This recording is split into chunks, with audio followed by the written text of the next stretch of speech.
Selamat datang di Alur Donghua. Kali ini melanjutkan novel Against the Good. Reaksi Hua Caili tidak normal membuat Yunce memandang ke samping dengan bingung, lalu bertanya, apa ada yang salah dengan namanya? Tidak, tidak, karena ragu, Hua Caili menggelengkan kepalanya. Hanya saja pedang itu terasa berat, tapi namanya sangat aneh. Tidak aneh sama sekali. Yuncen sepertinya tidak menyadari ada sesuatu yang aneh di tubuh pedang di tangannya, dan matanya berangsur-angsur menjauh. Seolah-olah dia dalam nostalgia. Guru tidak pernah memberitahu saya nama asli pedang ini. Dia menamai saya Yunce, dan kemudian pedang yang telah bersama selama saya hidup juga mengambil nama keluarga Yun. Tubuh pedang memancarkan cahaya redup, cahaya merah terang yang aneh, seperti semacam lapisan merah terang yang mengandung misteri tak berujung. 4 kata, pedang surgawi dan pedang iblis, awalnya tercetak di atas setelah disembunyikan olehnya sejak memasuki dunia jurang maut. Pedang memiliki pancaran yang aneh, seperti kaca. Jadi guru mengambil kata Li dan menamainya pedang Yunli. Pada saat yang sama, kata Yunli juga mengungkapkan harapan guru bahwa saya akan memiliki ambisi setinggi langit dan sejernih awan. Mendengar ini, Li Shou tertegun sekali di kedalaman lautan jiwa Yunce. Jika dia tidak mengetahui sebelumnya bahwa itu adalah pedang pembunuh iblis, pemalu surga, adalah wujud Hong-er, dan pedang kaisar iblis pemalu surga dalam wujud Yo-er. Bahkan dia akan mempercayai kata-katanya.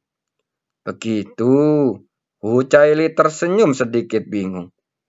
Ketika Tuan Muda Yun mengatakan ini, saya merasa nama ini sangat cocok. Yung Chan mengangkat matanya dan bertanya. Pedang Sister Q menembus keseluruhan tubuh Bai Chan. Batu giok ilahi di langit memang seperti itu. Napas pedang selembut air, tapi kekuatan pedang sedingin jiwa di dunia. Aku belum akan memberitahumu. Hu Caili berbalik dan masuk ke jauhan ke lautan kabut di depan, seolah-olah ingin melarikan diri. Pedangnya disebut pedang Yunli. Pedangku disebut pedang Lin Yun. Yunce, Caili. Ribuan pikiran bertabrakan di benaknya. Bahkan langkah pun kacau tak terkendali. Apa maksudmu dengan ini?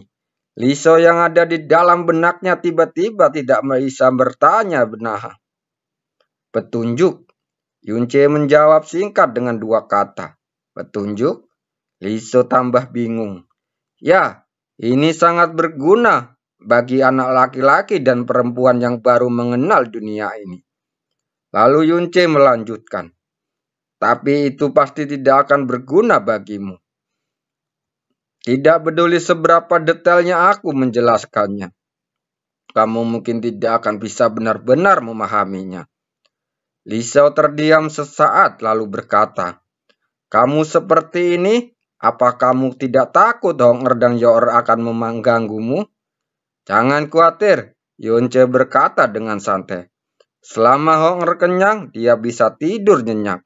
Aku bisa melakukan apa saja. Yo-er adalah putriku yang terbaik, dan dia bahkan tidak tahu bagaimana harus marah padaku. Li Shou menghela napas pelan. Kamu punya banyak trik. Lagi pula, selama satu kekurangan terungkap, semuanya akan berakhir. Yunce berhenti sebentar lalu bertanya, apa yang kamu katakan adalah tidak sepenuhnya salah. Aku benar-benar memeras otakku dan secara inisiatif, menggunakan semua metode yang aku pikirkan. Tidak ada cara lain, waktu yang tersisa bagiku terlalu singkat. Tapi jangan khawatir, setelah menghela napas, ekspresi Yunce kembali tenang. Jika kamu memikirkan segala sesuatu antara aku dan dia, sebenarnya itu semua adalah inisiatifnya. Jadi, ketika harus mengungkapkan kekurangannya, dia lebih khawatir alih-alih meragukanku.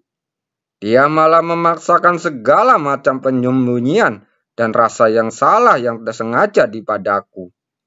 Liu Shou langsung terdiam. Melihat punggung Hu Caili, dia berkata dengan lembut, "Itu trik kecil sudah hampir cukup.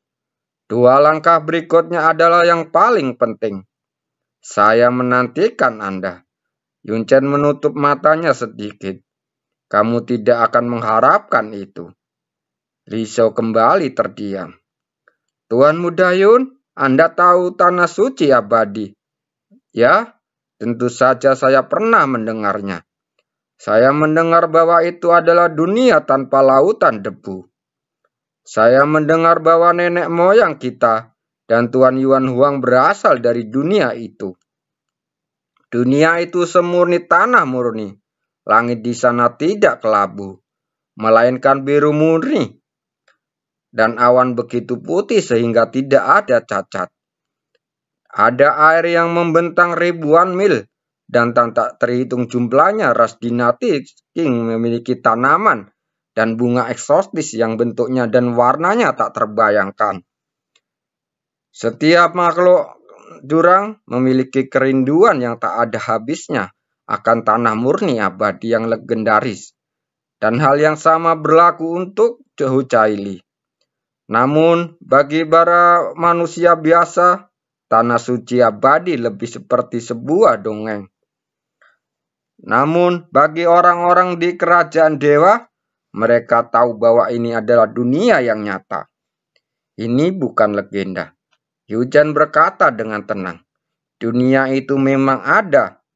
"Ah," gadis itu melihat ke samping dan berkata sambil bercanda, "Mungkinkah Tuan Muda Yun pernah ke tanah suci abadi?" "Tentu saja tidak mungkin."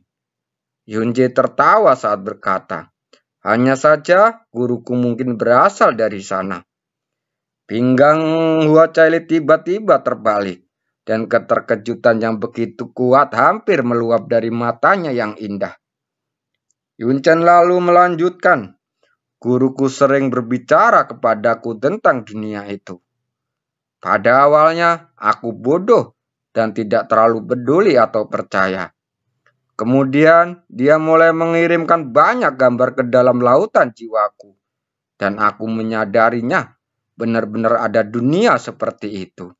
"Ah," Hu Caili tanpa sadar menjerit kaget, dan bibirnya yang manis. Kemudian dia dipenuhi dengan kegembiraan dan berkata dengan sangat terkejut, "Itu benar, itu benar. Tanah murni abadi, gambar. Lalu pernahkah kamu melihat langit dan bumi?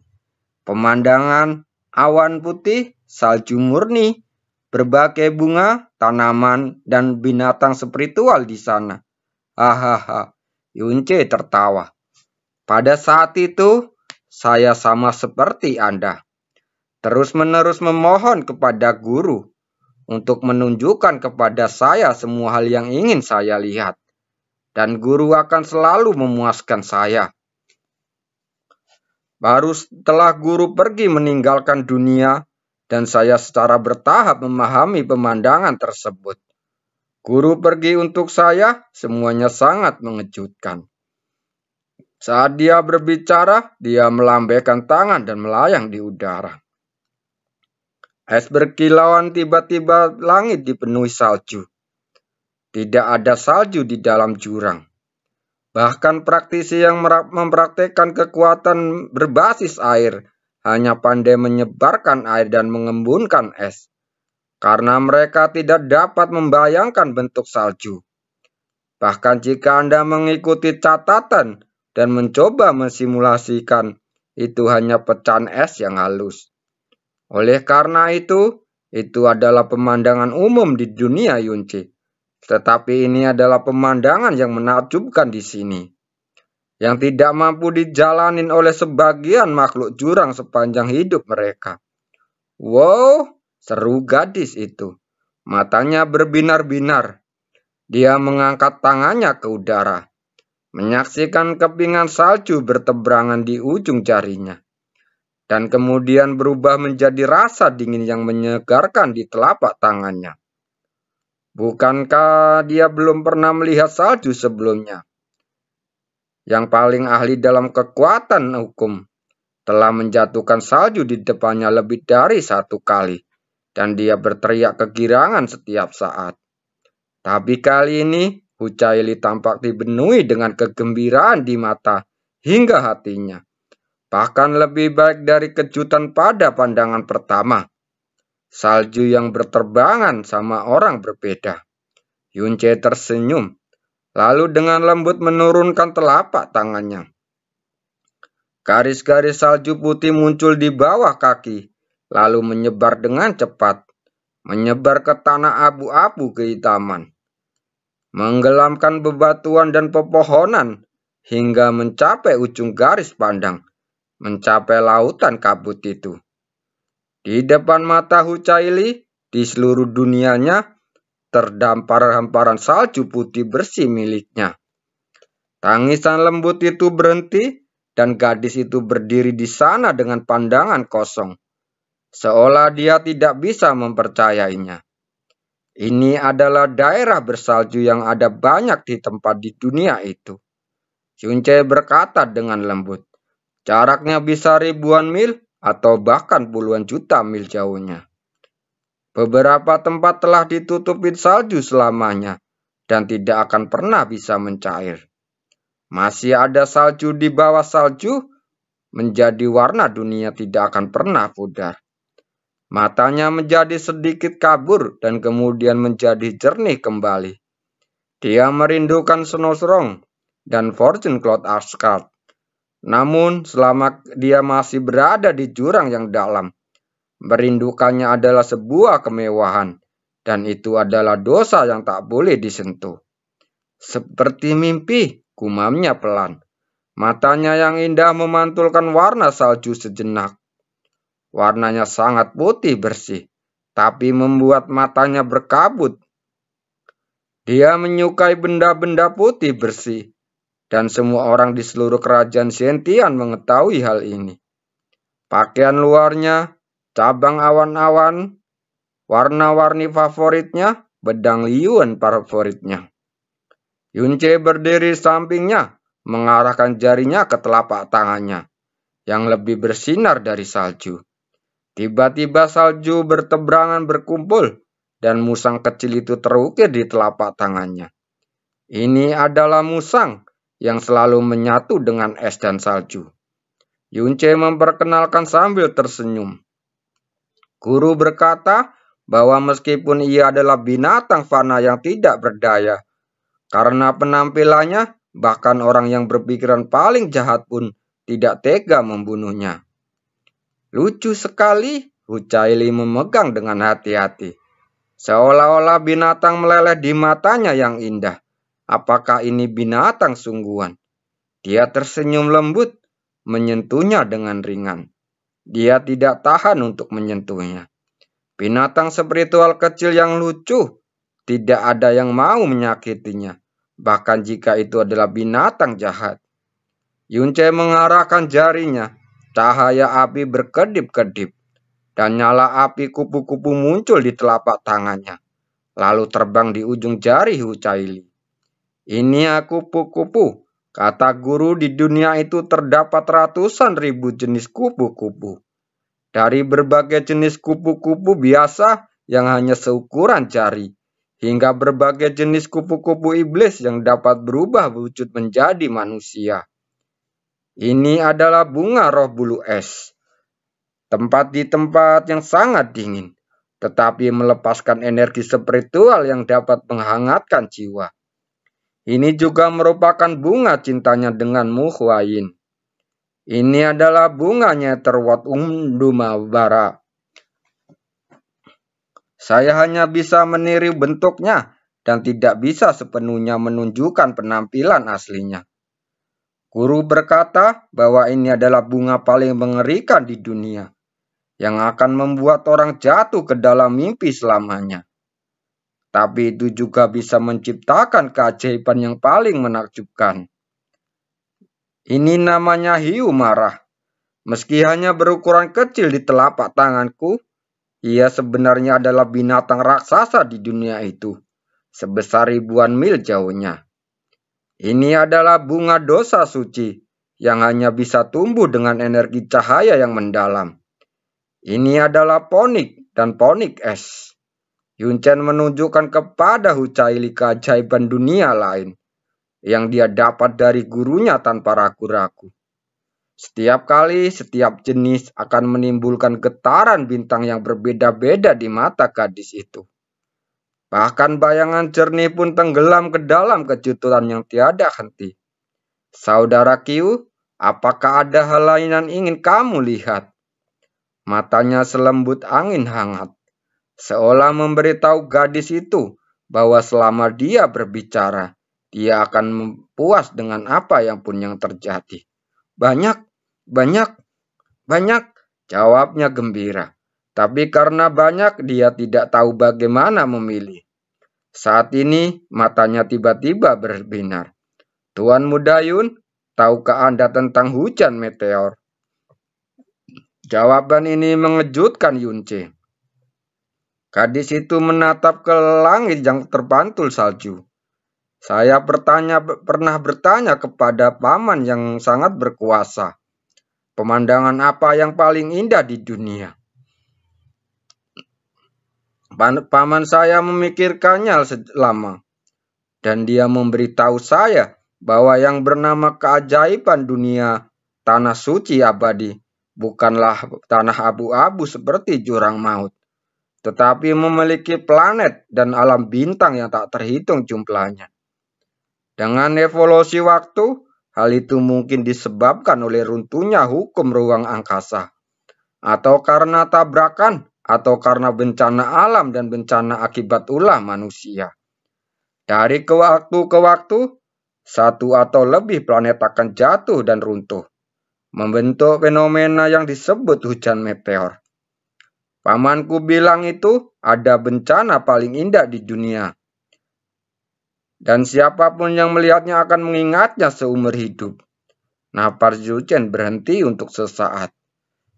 Dia mengetahui kehebatan pemusnahan planet lebih baik dari siapapun. Dan dia juga mengetahui kekejamannya lebih baik dari siapapun.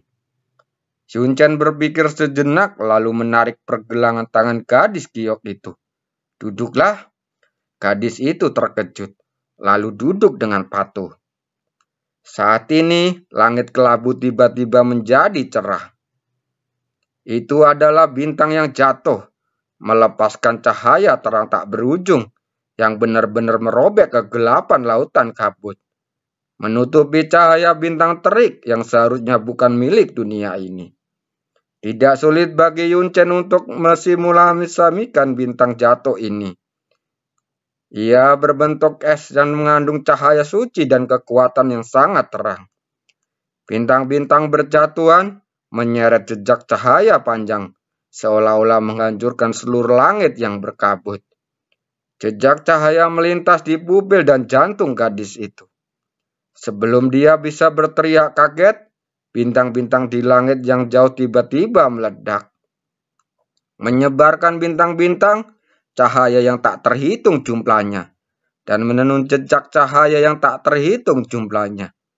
Binatang buas jurang mengaum di mana-mana, dan praktisi yang tak terhitung jumlahnya berhenti, mengangkat kepalanya menatap kosong ke arah cahaya bintang kehancuran di kejauhan yang lebih ilusi daripada mimpi. Huacaili mengangkat kepalanya dengan menatap kosong. Matanya memantulkan setiap jejak bintang. Lautan kabut yang berbahaya dan auman binatang buas yang terus-menerus. Semuanya menjadi tidak berarti. Karena yang memenuhi dunianya saat ini adalah kehangatan dan keindahan yang belum pernah dia alami atau bahkan bayangkan sebelumnya. Apa karena meteor yang memusnahkan ini? Betapapun indahnya, itu hanyalah gambaran saja. Seolah-olah dia tidak bisa mengikuti bimbingan batinnya. Dia benar-benar mengalihkan pandangannya dari keindahan yang musnah ini. Lalu menatap Yunce di sampingnya, melihat wajahnya yang terpantul dalam cahaya bintang. Dia tiba-tiba menjadi gila. Pada saat ini, dia yang begitu cuek tentang segala hal, memahami dengan sangat jelas. Bukan karena pemandangannya, tapi karena orangnya. Menyadari tatapannya, Yunchen menunduk untuk menatap matanya. Mengapa kamu tiba-tiba menatapku seperti ini? Tanpa mengalihkan pandangannya, dia masih menatap wajahnya dan bergumam pelan seperti dia sedang bermimpi. Tuan muda seharusnya hanya melihat saya. Saya satu-satunya yang tahu tentang melukis. Hah? Bibir gadis itu melengkung indah. Dia menunduk dan berkata dengan lembut. Inilah yang pertama diajarkan oleh guru yang mengajariku membaca. Baru hari ini aku mengerti bahwa tuan muda di antara mereka adalah tuan muda Yun. Yunche membuka mulutnya tapi tidak berkata apa-apa. Pada saat ini, dia samar-samar menyadari bahwa di balik penampilan muda dan lembut gadis itu, hatinya mungkin jauh lebih kuat dari dia yang dia bayangkan. Napas pria di sebelahnya terasa hangat dengan daya tarik yang aneh. Dia tidak menahan ketertarikan ini dan perlahan mendekat tanpa sadar. Kepalanya menyentuh bau yang hangat. Dia menutup matanya dan seluruh dunia tampak menjadi hangat dan sunyi. Membuatnya merasa hangat dan tenang untuk pertama kalinya di dalam hidupnya. Kali ini aku sangat ingin memanjakan diri. Ternyata inilah hal yang terindah di dunia. Anda tidak perlu memikirkan apapun. Anda tidak perlu melakukan apapun. Anda hanya membutuhkan dia di sisi Anda. Waktu seolah berhenti, hanya bintang-bintang di langit yang perlahan meredup. Alis Wakini berkerut dan dia telah mencoba mengirimkan suara ke Huacaili beberapa kali. Tepat ketika jejak terakhir bintang menghilang dan dia ragu-ragu lagi. Dia melihat Yunche mengangkat tangannya. Yang bersandar padanya di bahunya didorong dengan lembut namun tegas. Huacaili terbangun dari kesenangannya. Dia mengangkat matanya dan menatap Yunche. Tindakan mendorongnya menjauh dan sorot matanya saat ini membuatnya merasa heran dan sangat terkejut hingga dia tidak bisa berbicara. Mata jernihnya seperti sebelumnya, tetapi juga rasional seperti sebelumnya. Rasional sampai pada titik ketidakpedulian. Saudara Qiu, katanya sambil tersenyum. Kita sudah bersama lebih dari sebulan, dan lukamu sudah sembuh. Jadi sudah waktunya kita berpisah. Mata gadis itu langsung berkedip-kedip, dan dia berkata, Kenapa? Kenapa? Yunchen menatap suaranya dengan tenang pelan. Sebenarnya nama keluarga kamu bukan Ku. Qiu Qinyin bukan namamu kan? Sebelum melanjutkan, jangan lupa like, komen, dan subscribe ya. Kata-katanya yang tiba-tiba membuat Huacaili menjadi panik. Aku, ekspresi Yunchen masih tenang. Jika tebakanku benar, nama keluarga kamu pasti Hua. Dan Caili adalah nama depanmu. Huacaili tiba-tiba mengangkat matanya yang bergetar. Seolah-olah dia mendapatkan jawaban akhir dari ekspresinya. Yunchen melanjutkan. Seperti yang diharapkan, sebenarnya tidak sulit untuk menebaknya. Dia mengangkat kepalanya, melihat ke langit kelabu, dan berkata perlahan. Pada hari itu, asap berterbangan. Aku cukup beruntung melihat wajah aslimu, menakjubkan seperti mimpi. Belakangan, aku tidak sengaja memikirkan legenda itu. Dan Dewi Kaca berwarna legendaris yang mengumpulkan semua kemegahan. Dari jurang maut, mungkin secantik kamu. Setelah itu, aku mempunyai pemikiran yang hampir tidak masuk akal. Menurutku, kamu pasti Dewi Kaca berwarna yang legendaris. Hua Caili menggigit bibirnya dan tidak mengatakan apa-apa lagi. Jadi, aku teringat pertama kali kita bertemu di alam Ling Yuan. Saat kamu menghadapi pria berbaju perak yang ingin melakukan sesuatu yang jahat. Kamu dengan percaya diri menyebut nama belakang pria sebagai Meng, lalu memanggil Meng Jianxi dan Meng Jiansu. Meskipun saya belum pernah berhubungan dengan orang-orang dari kerajaan dewa, saya juga tahu bahwa Meng Jianxi adalah putra dewa kerajaan penemu mimpi waktu. Kerajaan dewa terlalu jauh bagi saya. Ini seperti ilusi, dan saya tidak akan memikirkan hal lain karena itu. Lalu dia melihat ke belakang kali ini, Anda jelas tidak tahu. Tetapi Anda sangat tenang dan percaya diri ketika kamu memanggil nama putra Dreamweaver. Kecuali kamu adalah seseorang yang berstatus sama dengannya. Saat kami bertemu di lautan berkabut, kamu bertemu dengan pria bernama Fan Qingzhou. Hanya dengan satu pandangan, Anda menyimpulkan bahwa dia adalah seorang kesatria semu dari Tanah Suci. Saya sangat terkejut pada saat itu. Tetapi saya tidak dapat bertanya lebih banyak. Meskipun Dewi Caili adalah dewi dari kerajaan Dewa Zetian, dia selalu tinggal di Tanah Suci dan disukai oleh kaisar dewa dan para pendeta. Dia secara alami lebih akrab dengan kesatria semu jurang daripada orang lain. Dan teknik pedang yang telah Anda kembangkan. Guru telah menjelaskan berbagai ilmu pedang kepada saya. Dan saya telah melihat semuanya dalam hidup ini. Hanya niat pedang yang Anda tunjukkan tidak ada dalam pengetahuan guru tentang ilmu pedang. Ilmu pedang neraka yang terhebat adalah di kerajaan Dewa Zetian. Dikabarkan bahwa ilmu pedang yang dipraktekkan di kerajaan Dewa Zetian diajarkan langsung oleh kaisar jurang tertinggi. Jadi kemungkinan besar hal itu memang benar di luar pengetahuan guru tentang sejauh ini.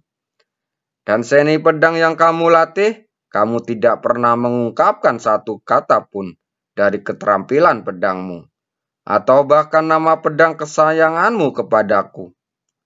Karena seperti yang diharapkan, identitasmu akan terungkap jika kamu mengungkapkan sedikit saja. Alasan-alasan ini diutarakan satu persatu, membuat beberapa kekurangan Hua Caili yang secara tidak sengaja dia ungkapkan. Dia menggertakkan bibir dan mengangkat kepalanya sedikit. Sebagai Dewi Surga, suaranya sangat malu-malu saat ini. Apakah kamu menyalahkanku karena menipumu? Tapi aku tidak. Tentu saja tidak. Sebelum dia selesai berbicara, Yunchen menggelengkan kepalanya. Kamu adalah Dewi Kerajaan Dewa, jadi kamu sangat mulia. Menyembunyikan identitasmu adalah satu-satunya hal yang harus kamu lakukan. Bagaimana aku bisa menyalahkanmu untuk ini? Mata indah yang redup kembali cerah, dan suara gadis itu kembali gembira. Kalau begitu, Tuanmu dan Yun benar-benar tidak marah padaku. Saat dia berbicara, dia bergerak maju ke depan, menarik pergelangan tangan Yunchen. Tapi begitu dia melangkah, langkah Yunchen tiba-tiba mundur. Tubuh Hua Caili tiba-tiba membeku, dan sepertinya ada bintang pecah di matanya. Kamu memang masih marah padaku. Wajar kalau kamu marah. Kamu selalu tulus padaku dan tidak pernah menyimpan rahasia terbesar sedikit pun. Tapi dia menggigit bibirnya. Sebelum dia berhasil memaksa diri keluar, menekan rasa asam yang tak terkendali membanjiri matanya. Dia berusaha keras untuk tersenyum. Aku berjanji, aku tidak akan pernah menipumu lagi. Dan semua rahasia yang kumiliki. Semuanya baik-baik saja. Selama kamu ingin mengetahuinya, aku akan memberitahumu, oke? Alis Hua Qingyin berangsur-angsur menegang. dan lambat laun menjadi dua pedang dengan niat pembunuh. Tapi Yunce masih menggelengkan kepalanya. Aku benar-benar tidak marah, dan aku benar-benar tidak menyalahkanmu. Dan aku tidak punya alasan atau kualifikasi untuk menyalahkanmu atau marah padamu. Lalu dia menunduk dan berkata perlahan, apakah kamu masih ingat apa yang kukatakan padamu? Kami adalah orang-orang dari dunia berbeda. Hujaili terdiam. Ketika saya pertama kali bertemu, temperamen dan pesona Anda sendiri memberitahu saya bahwa asal-usul Anda pasti sangat luar biasa. Tetapi pada saat itu, saya pikir Anda mungkin berasal dari keluarga besar atau bahkan dari kerajaan dewa. Tapi aku tidak pernah bermimpi bahwa kamu akan menjadi dewi kerajaan dewa. Lalu dia menertawakannya. Ternyata kita memang lebih dari sekedar orang-orang dari dunia yang berbeda. Kata-kata ini membuat sebagian besar niat membunuh Wakenggi menghilang. Tidak, tidak. Huacaili menggelengkan kepalanya untuk menyangkal. Saya tidak pernah berpikir ada perbedaan di antara kita. Sebaliknya, Anda adalah orang terbaik yang pernah saya temui dalam hidup saya. Orang terbaik dalam setiap hal. Bahkan Paman Yuan Huang sering berkata kepadaku, semua makhluk hidup adalah sama. Kamu memang berpikir begitu, karena kamu terlalu sederhana, baik hati dan naif. Tidak ada warna pada wajah Yunce. Wajahnya tampak bergerak dengan harapan. Yang lebih menyedihkan adalah ungkapan semua makhluk hidup adalah sama, hanya bisa keluar dari mulut Dewi Kerajaan Dewa. Saya percaya bahkan jika Anda bodoh, Anda pasti memahami identitas ini. Ini bukan hanya martabat dan status tertinggi, tetapi juga takdir dan masa depan kerajaan dewa yang luas. Martabatnya tidak bisa mentolerir pencemaran apapun oleh makhluk fana. Pilihannya tidak mentolerir, tidak berpengaruh apapun pada kerajaan dewa, kerusakan, serta martabat atau keinginannya.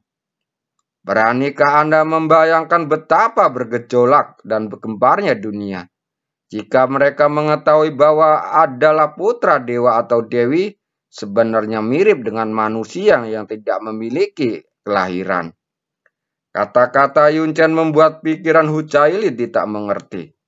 Ia ingin membantah, tapi dia tidak bisa memiliki cukup kata untuk membantah. Jadi dia hanya bisa menggelengkan kepalanya. Yunchen perlahan mengulurkan tangannya, dan ujung jarinya dengan lembut menyentuh ujung sudut matanya. Setetes air mata meleleh di ujung jarinya, menyebarkan air mata cinta pertama gadis itu di dalam hidupnya. Hucaili menatapnya dengan tatapan kosong, tidak mampu bergerak atau berbicara. Sister Q, suaranya menjadi sangat lembut. Setiap momen yang kuhabiskan bersamamu, ini seperti mimpi bagiku. Sosokmu, mata, suara, kepolosan, kelembutanmu, segalanya sesuatu tentangmu. Semuanya membuatku tertarik, membuatku terobsesi untuk itu. Sampai-sampai kehilangan akal di dalam jiwaku berkali-kali. Ah, Hucaili mengerang pelan. Air matanya memenuhi pipinya.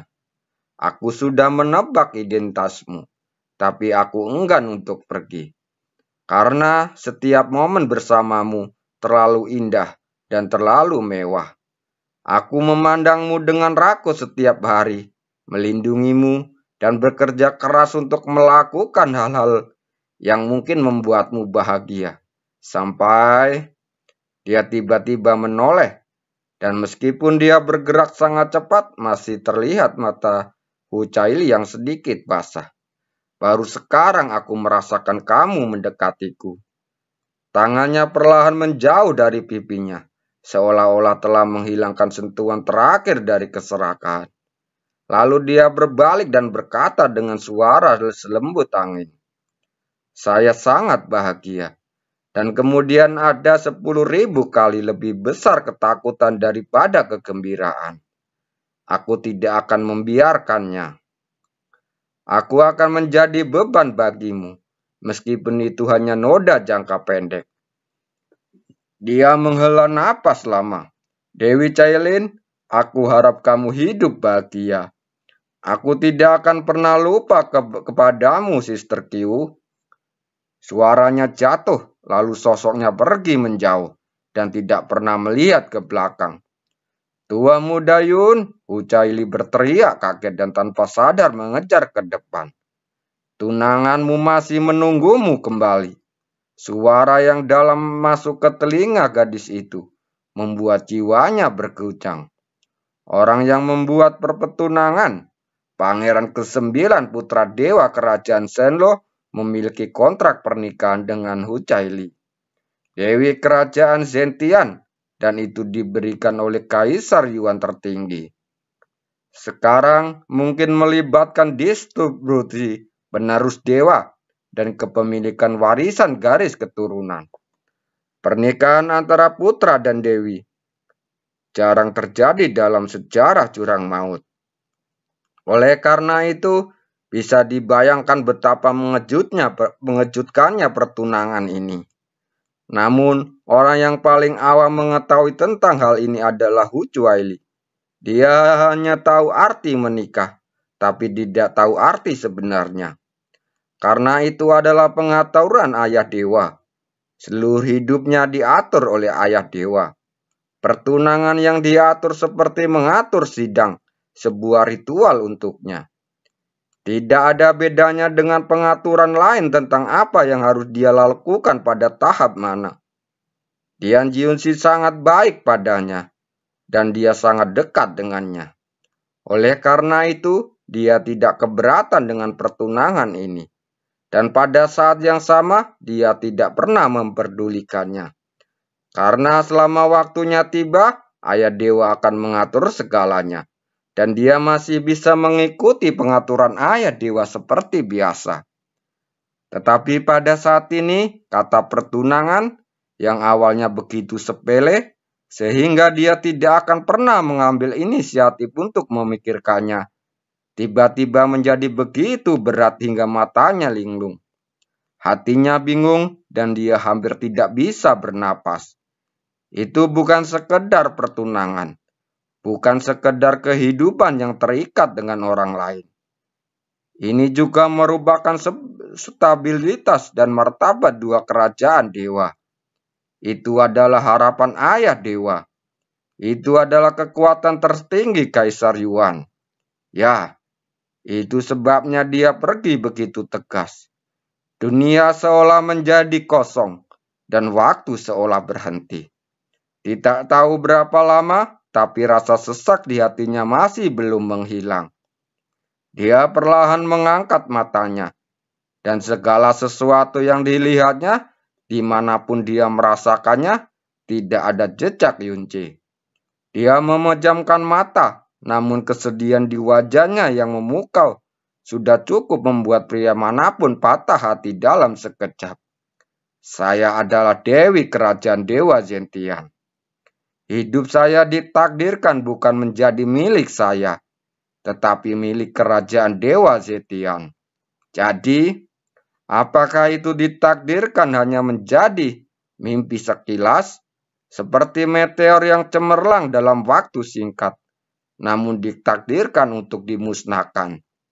Melihat kekejauhan dengan bayangan yang jelas, Yun Chen berjalan dengan sangat tegas. Kecepatannya sangat cepat. Seolah-olah dia takut dikejar oleh Hucaili. Sampai dia keluar dari persepsi dan tenggelam ke dalam lautan kabut, di mana tidak ada yang dapat melacaknya.